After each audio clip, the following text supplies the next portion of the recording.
everybody. We are live today. It seems like that that seems to work better for most people. I actually did do this episode that we're going to work on today. I recorded it. It's on my laptop, but I can't figure out how to upload it. It's a weird extension. So instead of trying to figure it out during the busiest day that we've had ever this weekend, I decided to wait a week, and we're going to do what we were supposed to do last week today. So this is the third. Hi, Kelly. It was so good to see you earlier this weekend. Hi, Alicia. So this is how, in the One Block Wonder series, this is how I lay things out, basically. This is from a panel. You can kind of see it back here.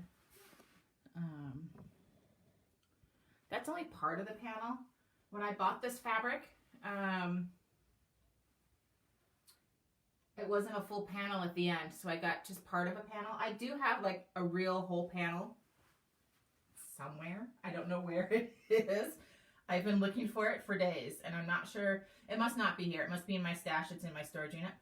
So, so that's what it came from, just so you can kind of see where we started from.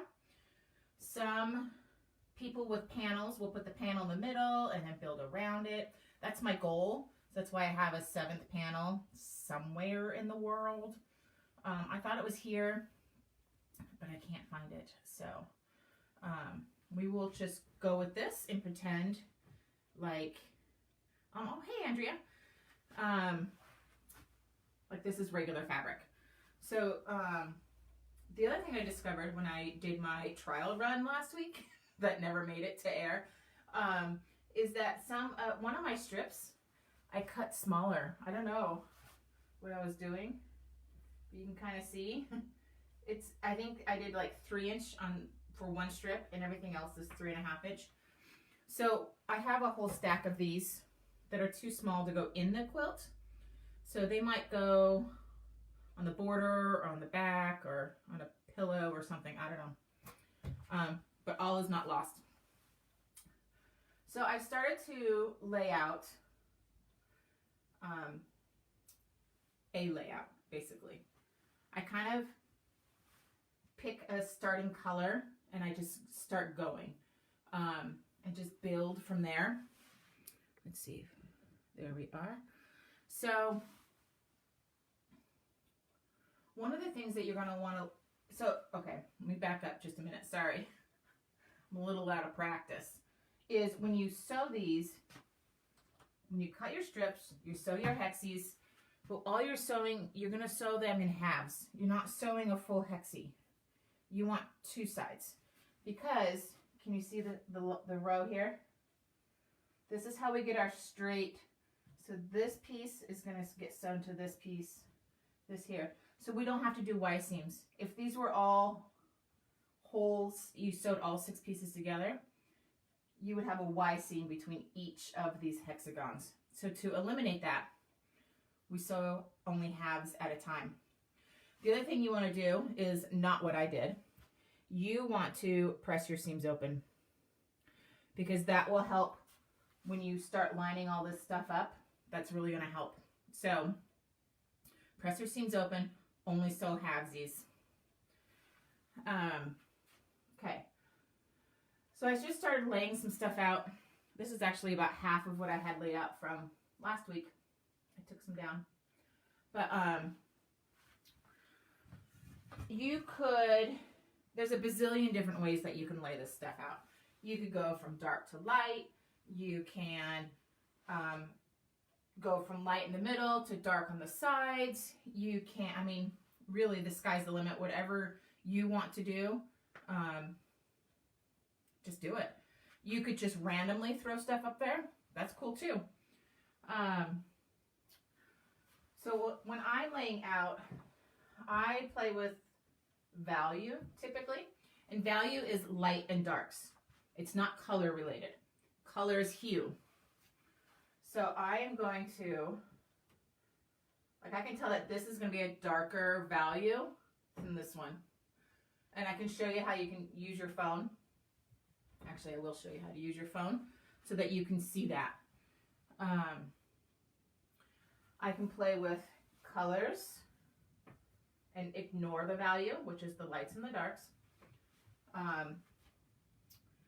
If I had the panel in the middle, I could build from the panel out and kind of have, remember the peacock when I showed you how to pin?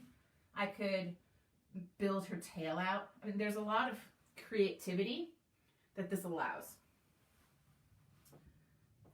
So I'm going to put some up and then I'll show you with your phone how to find your value.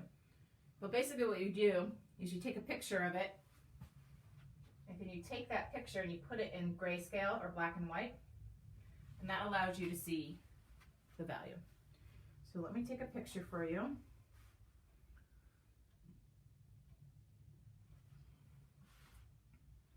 So I've got my picture, and then I'm going to go to edit.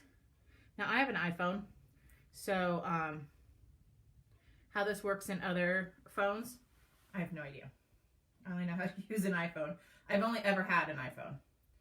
Once they got to smartphones, I've only ever done an iPhone. So I'm going to choose my grayscale, and look, you can see, can you see the hue, how much darker it is, or value, how much darker it is over here than over here? This one might become a problem later, we'll see.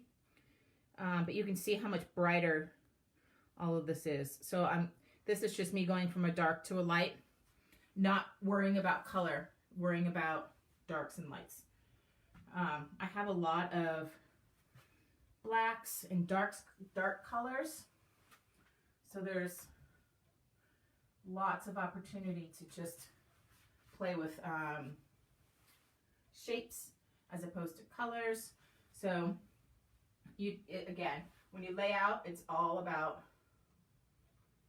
what feels good. And I say that all the time in the shop when I'm helping people pick out fabric, is what feels good. Does this feel right? Do I like the way it looks? Is basically what I'm saying. So I might put this wonky earth down here.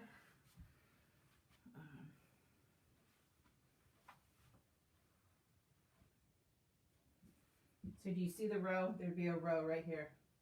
So you'd sew that row, put it back up, sew the next row, put it back up. But flats or open seams are very helpful. I kind of have all of my half hexies laid out on my ironing board, so that's what I'm kind of going through them. You really want to have a place to lay this out. This is not one of those quilts. It's like a log cabin where you could just have a stack of blocks and just sew it together. This really needs to be laid out.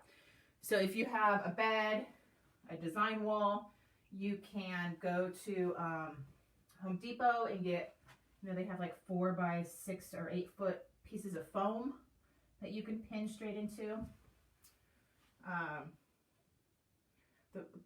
This is just flannel. This is actually a design wall, but it's just flannel, so I don't need pins on most of this, which is nice. If you get a piece of foam from Home Depot or Lowe's, cover it in some cheap flannel from